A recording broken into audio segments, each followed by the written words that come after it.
Oh hey, welcome to Taraskar's Guide to the Astrologian. This guide will cover all the aspects of healing that everybody should know before hopping onto an astrologian. In this guide, you will be learning about the basic fundamentals of healing, the healing mentality, along with effective mana management, efficient use of your skills, correct use of your unique astrologian toolkit, and much more. Please keep in mind that this is my personal opinion of how the class should be played. Hopefully, though, you can take what you've learned here and apply it to your own healing style. So without further ado, I present to you the ultimate astrologian healing guide. First off, the table of contents for today's healing guide. Section 1 will cover the abilities. Section 2, healing mentality. Section 3, healing fundamentals. Section 4, mana management and conservation. Section 5, optimal cooldown usage. Section 6, sufficient use of cards. Section 7, the do's and don'ts of healing. Section 8, your role in an 8-man raid. Section 9, stat priority. Section 10, cross-class skills. Section 11, compatibility and synergy with the other healer. Section 12, placement and movability. Section 13, your mana bar and raising. Also, there is a possibility of me including a DPS/stance dancing section and a macro section if the demand is high enough, so keep that in mind. Before covering anything else, I should first talk about what abilities are available to the Astrologian class. We have 4 spells that directly interact with the target's health bar. Our healing toolkit is actually quite minimal when compared to the scholars and white mages we have running around. The spells Benefic 1 and Benefic 2 are learned at level 2 and 26 respectively. We'll cover both of these spells in the healing fundamentals section. Benefic 1 deals unexpected damage with a potency of 150, and it has a 2.5 second cast time. Use this skill after you've applied both of your dots. Combust deals unexpected damage over time for a potency of 40. It has an 18-second duration, it's instant cast, and has a low mana cost. Because this spell deals no base damage, it bypasses accuracy requirements. Helios and Aspected Helios are learned at levels 10 and 42 respectively. We'll cover both these spells in the healing fundamentals section of this guide. Exalted Detriment is an ability learned at level 18, and it removes a single detrimental effect from the target. Its cast time is just under a second, and its mana cost is fairly low. Please keep in mind that not all debuffs can be purged, nor is it always smart or mana efficient to do so. Weaker poisons, for example, can be so weak that purifying them would result in a value and mana loss, as opposed to just ignoring the debuff and healing through it. Stella is a spell learned at level 22, and it deals unexpected damage with a potency of 100 to the target, applying a heavy of 40% for 20 seconds. It costs 442 mana. Honestly, you're never going to end up using this spell because it's very situational and it has too high of a cost. Level 30 is where it starts to get interesting, when you finally receive the draw skill. Draw, Warrior Road, Spread, Redraw, and the cards will be covered in the sufficient use of cards portion of this guide. Disable is an interesting cooldown learned at level 38. It reduces the potency of a target's actions for 10% for 6 seconds, and it is on a 1-minute cooldown. I generally don't use this skill, but it's a personal bad habit of mine. Using this skill before a boss's ultimate attack or even on cooldown results in a net gain of value and less damage going out. This skill effectively acts as a free AoE heal, as you are healing up, quote-unquote, the damage that the group would have taken if you hadn't used this ability.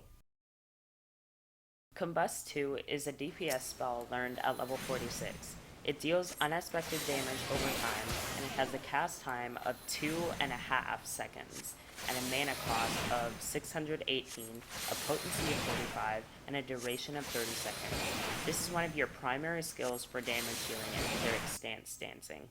Also keep in mind that because this spell has no base damage, it bypasses accuracy requirements and will always hit your target. Gravity is learned at level 52. It deals massive unexpected damage to a target and enemies nearby with a potency of 200 for the first enemy, 10% less for the next, 20% less for the one after that, and so on. It has a cast time of about 3 seconds and a recast time of 2.5 seconds. It has a very high mana cost of 1,414. This is a very important spell for dealing AoE damage as a healer, but be mindful of its very high mana cost and long cast time. Unlike its white mage counterpart, Gravity is targeted and can be used at a range.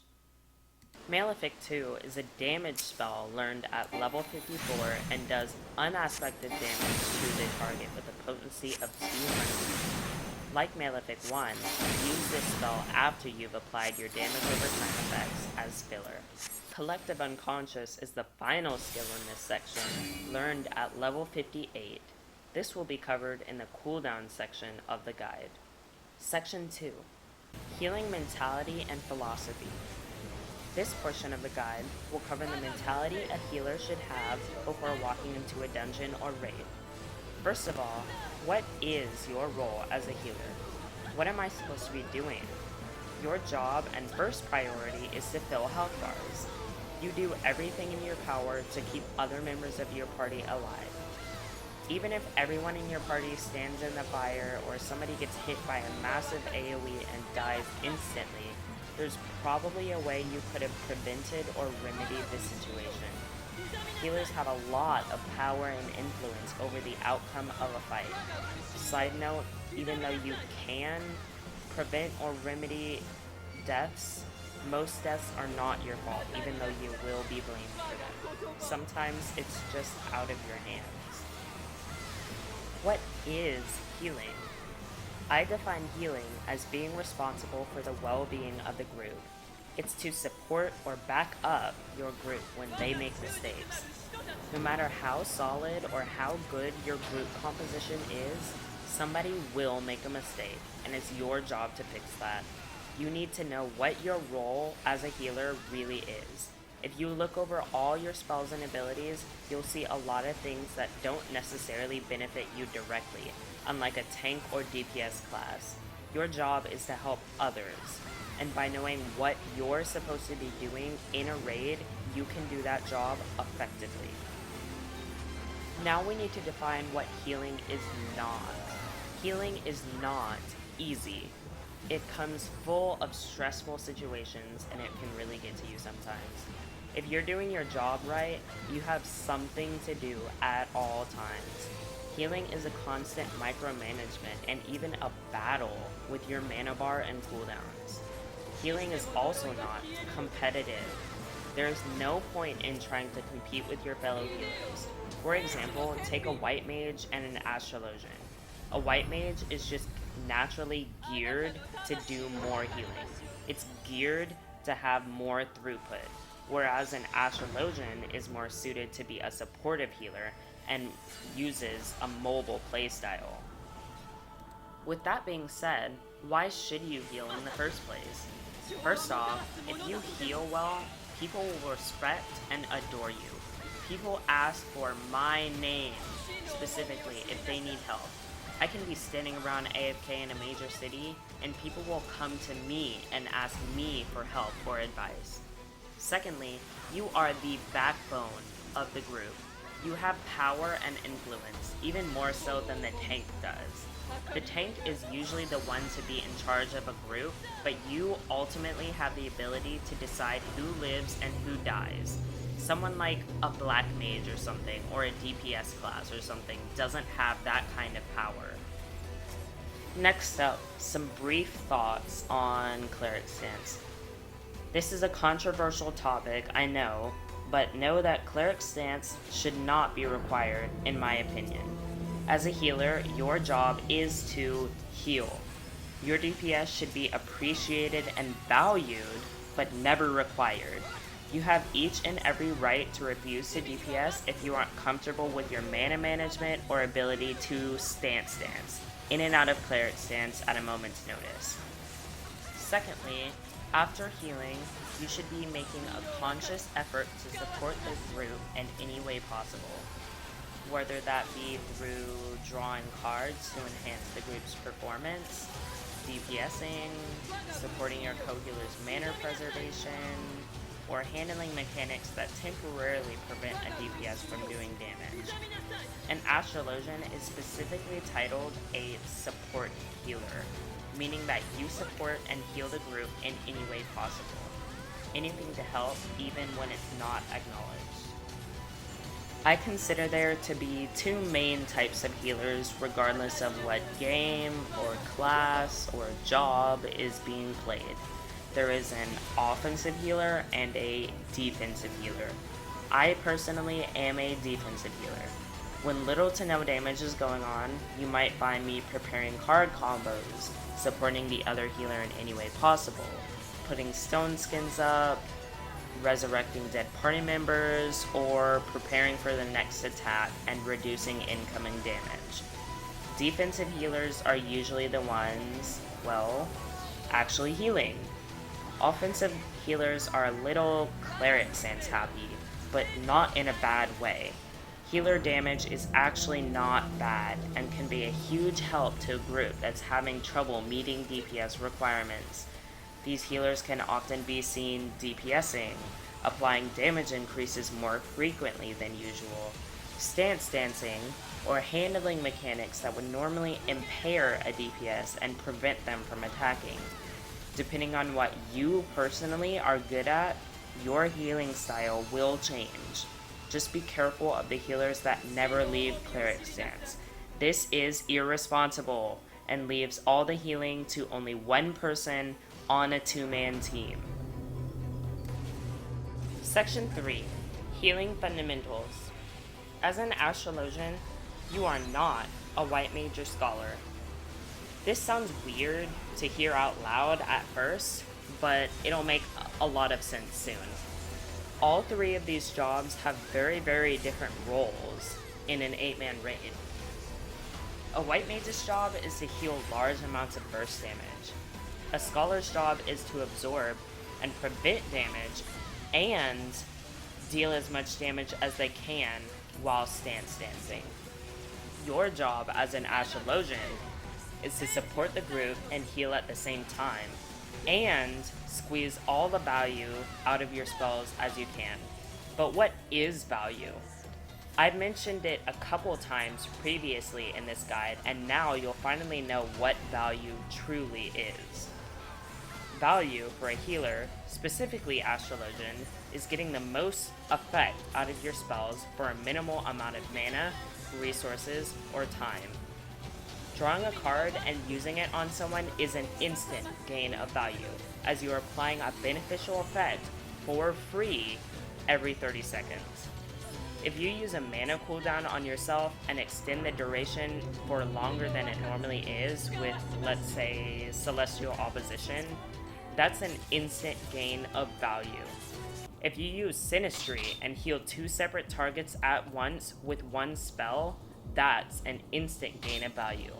But with that out of the way, how do you heal and generate value as well? Honestly, there is no answer to this question. Remember that healing is done by a case-by-case basis, and each experience will never be the same as the next. Being a healer requires flexibility, insight, and personal judgment. You can't tunnel vision, especially as an Astrologian with such a limited toolkit. Keep an open mind and a watchful eye on the entire situation, process what's going on, and get a good grasp on what this group's status is and where it could lead. Healing is entirely situational, and you have a set amount of healing spells that you have to use to patch up the health bars. You have to match the cure potency of the spell to the health missing. If you can't match a spell or cooldown with the damage, one or more people will die. Eventually though, you'll learn how much health a particular spell fills just based on the cure potency alone. However, this skill comes with time and experience. Determining what ability to use ultimately comes down to a couple of factors. How fast do people need healing? How many people need healing? How much mana do I have left? How much healing do my allies need? And can I heal without worrying whether or not I'll be hit by an AoE or some form of avoidable damage? Use the spell appropriate to the situation. The tank is dying. Should I use a casted spell or an instant ability? Oh no, 2 people have taken massive amounts of damage, and more damage is coming in a couple seconds. Can I save both of them with my remaining mana? Or, who gets the heal and lives while the other dies? Or, what if your co-healer uses an absorb before you and results in a bunch of mana wasted? These are all common situations you might run into while playing a healer. You basically have 4 healing spells that directly interact with a target's health bar at the cost of mana. Unfortunately, with such a small toolkit, you have to squeeze as much value out of your spells as possible. This is the section where I'll be covering your main 4 basic healing spells. First off, Benefit 1 is your basic, bare bones, bread and butter heal. It's the most mana efficient, and for a short cast time, you heal a small to moderate amount of damage. Furthermore, you have a 15% chance of activating a proc for Benefit 2, which makes the next cast a free critical strike. This guaranteed crit is, of course, an instant gain of value. Benefit 2, however, is a much larger heal. For the same cast time as Benefit 1, you can heal a large amount of damage. However, this is one of your most mana inefficient spells, and casting this constantly will quickly drain your resources. Please use this within moderation. Helios is your basic AoE heal, and is adequately mana efficient. For a short cast time, you can heal anyone in range for something a bit larger than a Benefit 1, but like Benefit 2, spamming this spell will quickly drain your mana bar after a while. This spell is only worth using when at least 3 people have taken a moderate amount of damage. There won't be any more spikes of damage coming for at least 5 to 10 seconds, in which case it would be better to use an Aspected Helios. Also, casting this spell on any less than 2 to 3 people is not a proper usage of your mana, and you would be better off using single target healing spells. Aspected Helios can have 1 of 2 effects at a time, depending on your sect. Nocturnal Sect, in my opinion, gives back more bang per mana point. However, the Diurnal Sect version can also have something said for it. Diurnal Aspected Helios is very effective for constant ticking damage or a barrage of AoE damage within a small amount of time. Diurnal Aspected Helios is mana efficient in general. It costs a large amount of mana, but results of the spell being cast definitely shows. You should usually cast Helios after the Aspected Helios effects are cast. Please keep in mind that this version of Aspected Helios can generate a massive amount of enmity, especially during an ad phase. Please don't use it on an ad phase. Nocturnal Aspected Helios is also mana efficient and equal in potency, mana cost, and effect to a Scholar's Succor. And likewise, it should be used in the same way that Scholars use their Succor. Aspected Benefit is a heal over time in Diurnal Sect and an ad loquium in Nocturnal Sect. Both sect versions are mana efficient, but Diurnal Sect version is more useful. I recommend using this the same way a white mage uses Regen, being to put this buff up on any target who might be taking constant ticking damage, or to follow up on a single target healing spell to finish off the missing HP. Putting a heal over time up on a tank or another target counteracts some damage, which allows you to DPS and support the party while you don't have to heal. This spell overall heals a lot more than even Benefic 2. I'd like to quickly share my thoughts on precasting before we move on to the next section. Precasting is the act of starting to cast a healing spell when you expect or know damage is incoming. When done correctly, you should be able to identify a boss's telegraphed attack and begin casting a healing spell before the damage hits. Your spell should land immediately after everyone takes damage. Precasting really shows how much of the fight you know, and it's the mark of a good healer. The cross-class skill, Surecast, is an especially useful tool for doing so. This concept is also essential to a good stance dancing healer, one who knows how to maximize the amount of time spent in cleric stance, which means more time to DPS. Mana management is one of the single most important aspects of healing.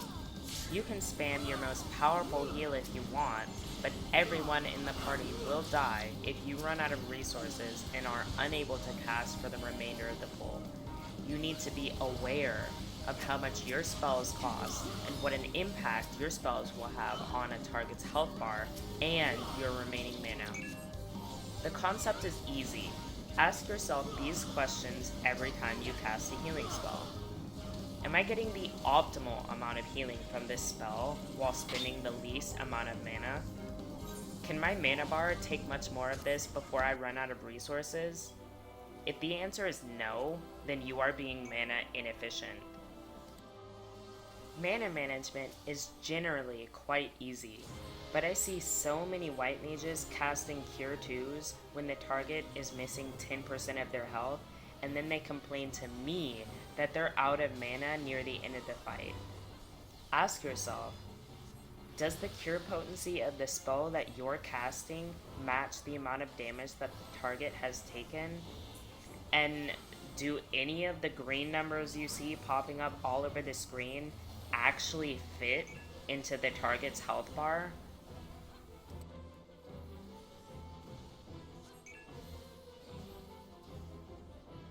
As a healer in general, it is imperative that you manage and conserve your mana properly. With no mana, there is no healing, and with no healing, there will be deaths. The most common cause of this is overhealing, or healing over the amount of health the target is missing. For example, using Benefic 2 constantly instead of defaulting to Benefic 1 and Aspected Benefic. Benefic 1 is your bare bones heal, and in all actuality, you could probably even heal an entire encounter using only this basic spell. The other healing spells frankly should not be casted unless the situation calls for it. This includes Helios, Aspected Helios, Benefic 2, and even Aspected Benefic when it overheals. If the proper conditions for these spells are not met, making them more mana efficient than Benefic 1 or Aspected Benefic, using them is not justified. All of these spells cost considerably more mana than Benefic 1, and improper or frequent use of them will result in going And when you eventually are mana inefficient, pop some sort of cooldown. I would also consider macroing some sort of notification for the rest of your group so that you both don't use mana cooldowns at the same time and it doesn't overlap with yours, resulting in wasted value. Section 5. Optimal cooldown usage. First off is Luminiferous Aether. To reiterate, Luminiferous Aether and other similar abilities are cooldowns used to correct unoptimized mana usage and are staples of every healer. This ability has 80 potency and restores roughly 710 MP per second for a total of 3,550 MP regained on a healer with only 522 piety. Coupled with Celestial Opposition, this number jumps up to 4,260 MP restored. For anyone who isn't a math whiz, Aether basically restores half or more of your mana bar. This spell has massive value. Ensure that no mana is wasted after using this by learning not to rely on it. You have a 1 in 6 chance every 30 seconds to draw a card that has this effect, but better. Learning to rely more on your possible Ewer draw is a key point in managing your mana correctly. Next up is Synastry, and it really is a great ability. The target you create a bond with receives 40% of the single target healing spells you cast on a target, and it increases healing done by 20%. It saddens me to know that this ability goes underused in a fight, even by me, as Synastry nets so much value out of your single target healing spells. This should be used on a regular basis. Coupling this with Celestial Opposition results in even more value. So instead of casting 2 Benefic 2s on 2 different targets, why not use Synergy and save half the mana cost? Sounds like a good deal to me. Lightspeed is another rather unique and underused cooldown. It reduces the mana cost of spells by 25% and allows them to be casted on the move. This ability is perfect for fights like Sophia Extreme Mode or Zervan Extreme Mode, where high amounts of burst damage can be occurring at the same time as a mechanic that requires you to move around quickly. I personally like to pair this ability up with Celestial Opposition and spam Gravity while doing 4-man content. Despite the 25% reduction in power from all your attack spells while this buff is up, the mana to damage point ratio remains the same. Same value, but just scaled down a little bit. Essential Dignity is on a short cooldown and is used to save a target from low HP. Use this skill basically off cooldown or save it for large amounts of burst damage on a single target.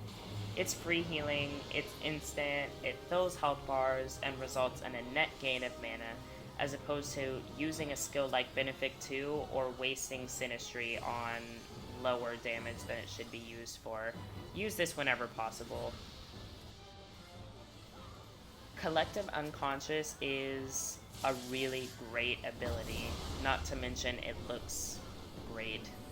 Besides reducing incoming damage by 10%, similar to a Scholar's Sacred Soil, it also applies a heal over time effect. And it does both of these things for free. Utilizing this ability whenever possible is essential to getting the most value out of your cooldowns without spending mana. Coupled with Celestial Opposition, this ability can even act as a free aspected Helios. Basically, use this off cooldowns when you know you're not going to need it for high burst damage. Time Dilation and Celestial Opposition are the last 2 cooldowns that will be covered in this section, and they are perhaps the most flexible of all the cooldowns that the Astrologian has access to. They allow the user to extend buffs on themselves and others, resulting in a massive gain of value. The amount of synergy these 2 abilities have with the rest of this class is insane. Use these whenever possible to maximize the amount of mana saved and value gained. The card mechanic is what makes Astrologian an Astrologian. This unique part of the job is a massive part of your role to help support the party in any way possible. First, a quick recap of what the abilities associated with cards even do. Draw is learned at level 30, and it draws a card from your deck. Execute the command again to use the card drawn. Only 1 card can be drawn at a time. The card lasts 30 seconds. The recast timer will begin once the card is read or the draw timer expires. It has a 30-second cooldown. Shuffle is learned at 45 and returns the currently drawn card to your deck, and it draws another. Recast timer is 90 seconds. Spread is learned at level 40 and it adds the currently drawn card to your spread where it is kept indefinitely. Execute the ability again to use the card. Recast timer will begin once the held card is read. Recast timer is a minute. As you already know, an Astrologian is able to draw a card every 30 seconds. You have the choice of Royal Roading the card to enhance your next one, spreading it and saving it for later, using the card and benefiting from its effect immediately, drawing another card, discarding the card immediately, or letting it run out. You have a limited amount of time to decide what you're going to do with a card before it results in a value loss. First of all, never let the card buff run out. As you can only draw a card every 30 seconds, you are essentially putting it on a 60-second cooldown and wasting the card buff.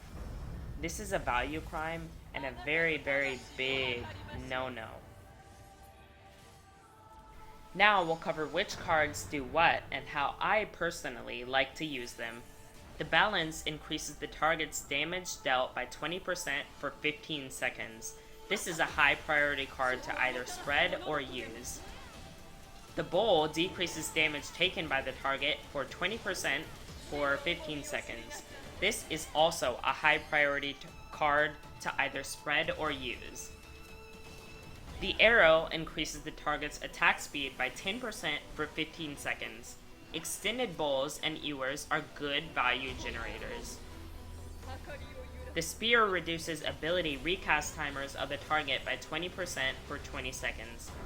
This is an interesting card to get and use correctly, and I will cover this in a separate section.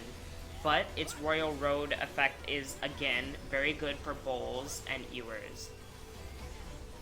The ewer restores the target's MP over 15 seconds. It's useful for both its original effect and its Royal Road effect, which I'll cover the Royal Road effects later. The Spire refreshes the TP of the target over 15 seconds for a total of 200 TP restored. Honestly, this card is only really useful for the Royal Road effect, and it's not a great card to use outside of that.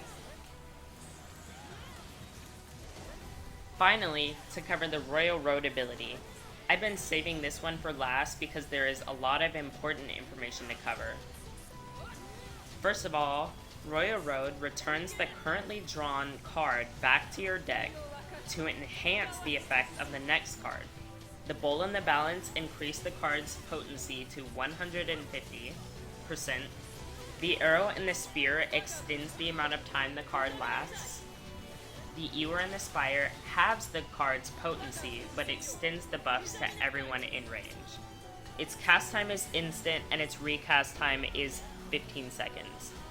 If you don't need the card, you have two options. Royal Roading the card should be the default option if you really can't find anything to do with it. Royal Roading a card is an instant generation of value if the effect is used on the next card you draw. If you don't want to override a Royal Road effect you already have, you can discard the card and wait another 30 seconds. However, this is a slight loss in the potential value to be gained. Royal Road burns the card you have currently chosen and gives you a special effect based on that card burn. It is a 15-second cooldown, so it'll always be an option when you draw a card. To maximize value, Royal Roading the bowl or balance is a high priority if it isn't being expanded or used to reduce a significant amount of damage respective to each card. Why? Because the enhanced card effect can be extended with time dilation, essentially giving the target an extended and enhanced card effect. The Astrologian has access to a lot of different tools that can maximize the value of your card draws. This combo is highly effective when used in tandem with the ewer, which can almost fully and instantaneously recover an entire mana bar. Now, for the case of the Spear card. Let's get this straight right away. This card is really generally bad, unless used correctly. Now you can always Royal Road the card, but sometimes it can come in handy and it might be worth spreading if you know what you're doing. When extended or enhanced, the spear generates a massive amount of value if you happen to use some or all of your cooldowns at once. Keep in mind that the spear also reduces the cooldown for draw. When expanded, the amount of group-wide value generated is up to who you happen to be playing with. But again, unless used in the right circumstances, you generally just want to Royal Road or shuffle this card. It's not really worth the hassle. Section 7. The do's and don'ts of healing. So this little list that I compiled is just a quick checklist that you should go through as you're healing. These aren't, really helpful to some really experienced healers, but these should be good tips for a newer healer to keep in mind. So first of all, remember to stay in range of all of your targets. You'll feel really stupid if you could have saved somebody, but you were too far away from them before they died. This happens a lot. Don't feel overwhelmed by a bunch of raid damage. Use cooldowns and don't be worried about the healing meters. Light speed is a godsend for clutch healing. Do remember to dodge AoEs. Don't get wrapped up in healing meters. There is no way to measure how much you've supported the group's success with a meter that tracks how much HP you've restored. There is no way to objectively measure the amount of value you've generated as an Astrologian. So healing meters and like DPS meters or something does not give you an accurate measure of how good you are at the game or how much you've supported the group's success. Do attempt to DPS in cleric stance. Sometimes there are going to be periods of low damage and you need to be doing something during those times. I understand if you are reluctant about switching on cleric stance for whatever reason, but cleric stance just makes you a better healer. It's not required, but it just makes you a better healer, and eventually you're going to have to learn how to use cleric stance. Don't overheal. Overhealing is just what it sounds like. Healing for more HP than the missing HP of a party member. I can't stress this enough.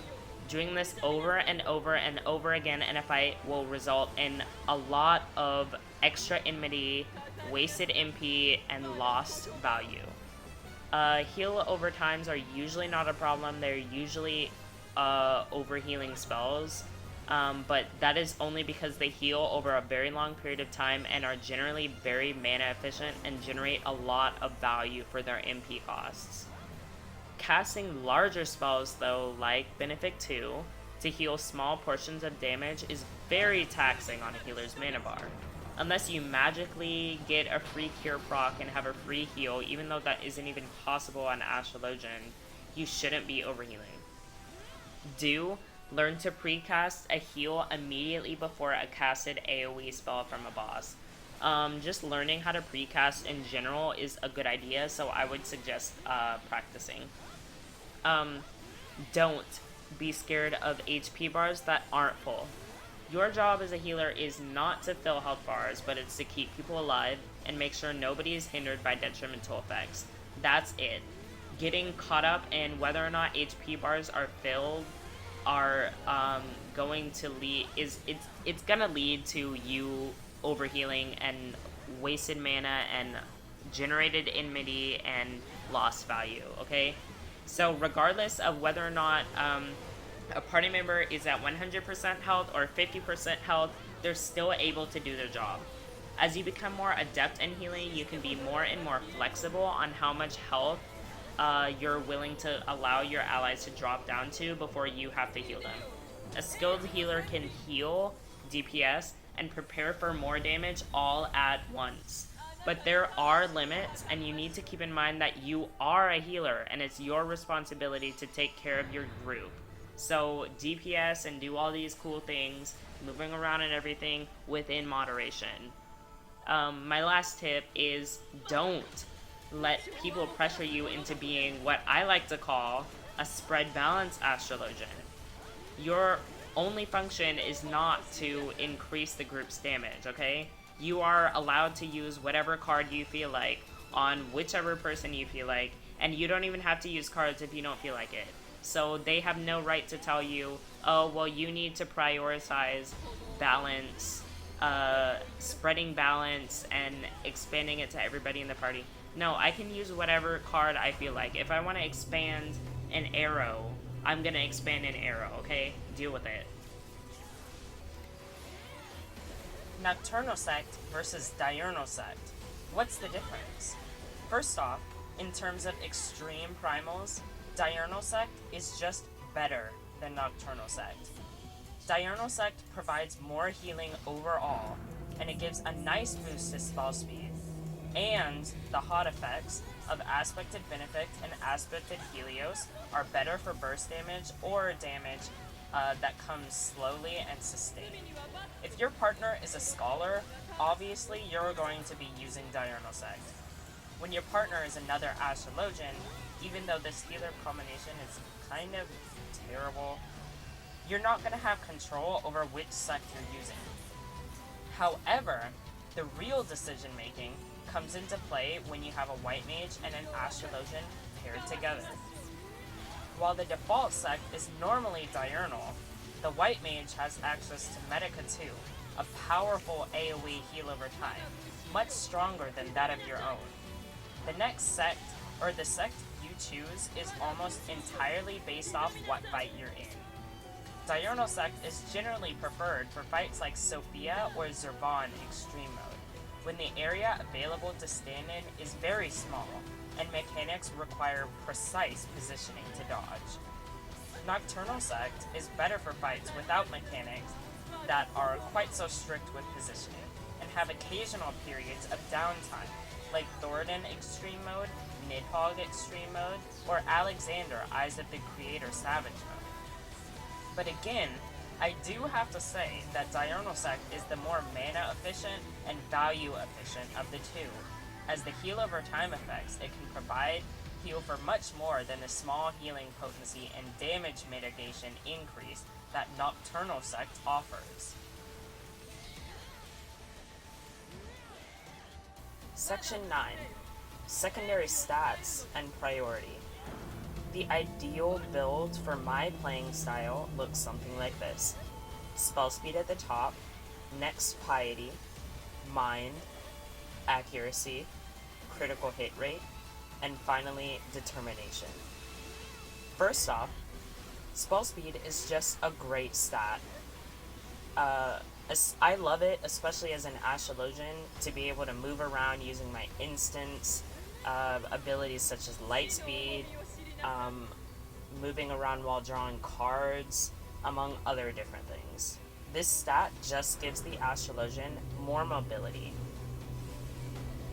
Next is Piety, which is another great stat, but it's not as important for Astrologians because we have more than one way to regain our mana. But it's still a good stat.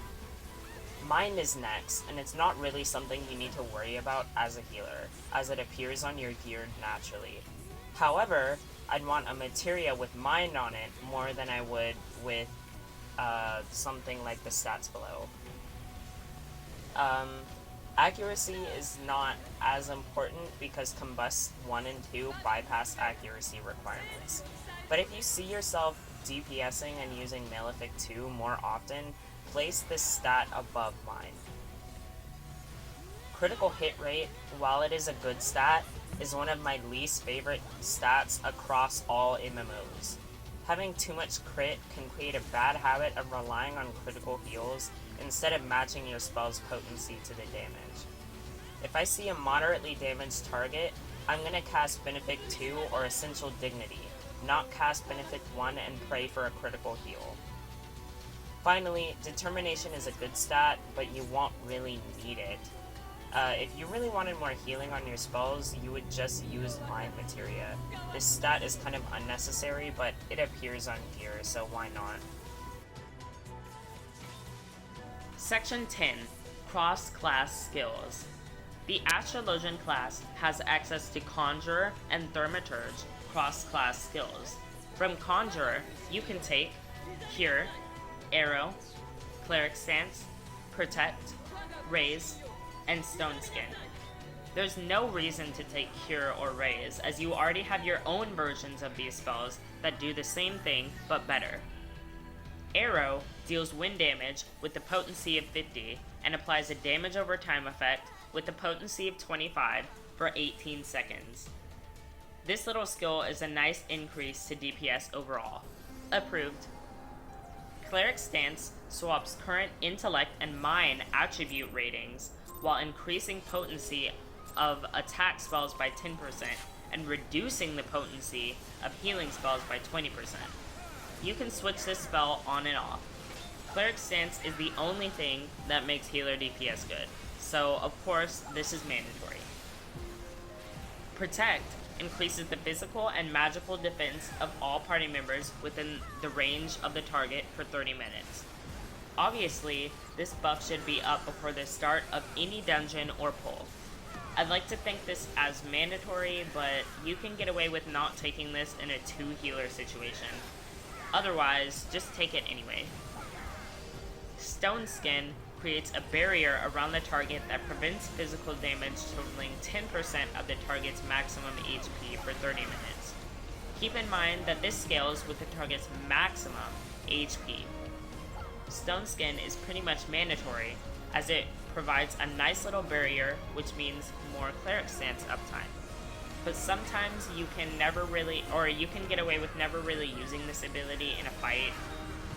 Just take it though, because it's good for preparing for future damage spikes, and for protecting party members that have just been raised. From Thaumaturge, you can take Surecast, Blizzard 2, and Swiftcast. Blizzard 2 is useless and very, very niche. Don't take it. Not approved. Swiftcast makes your next spell instant, and sadly is mostly used for raising dead party members. This ability is absolutely mandatory, casual or not. You need this ability. Don't become a healer without it. If I ever walk up into Zervan Extreme Mode ever again with a healer partner that doesn't have Swiftcast yet, I'm quitting the game. Next is Surecast, and it makes your next spell cast without interruption, and it's honestly a very underused ability. Knowing when to use this is the mark of a good healer and really shows how much you know about the fight. But this skill isn't super important. But in the end, if you follow my advice, you should end up with Protect, Swiftcast, Cleric Stance, and either Surecast or Arrow, depending on what type of healing style you play as.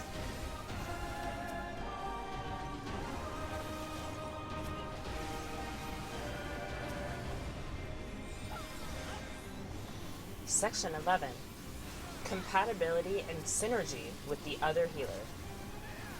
As you already know, healers don't just heal. They have access to all kinds of utilities, such as purifying debuffs, applying beneficial buffs, DPS capabilities, etc. Now, both healers in the party need to do all of these things at once, while also being mindful of the other's mana pool, health bar, location and proximity to the rest of the party, available cooldowns, and clash niche in the raid. The key to maintaining the delicate equilibrium of this synergy, and thereby the equilibrium of the group, is communication. Honestly, there isn't a way to teach someone how to do this properly, and it comes through experience. The trick is to avoid doing overlapping tasks. If someone takes a massive spike of damage and you both move in order to heal the target, one of you will have wasted both mana and value. If the other healer won't lay off the purifies, go ahead and let them take care of it while you find something else to do. Face it, With your limited healing toolkit and restricted mana bar, you can't do everything by yourself, and that goes for all 3 healers. It feels terrible to lose a bit of control, but you operate as one part in a 2-man team now. It's hard to let go, but it saves a lot of mana and heartache in the long run.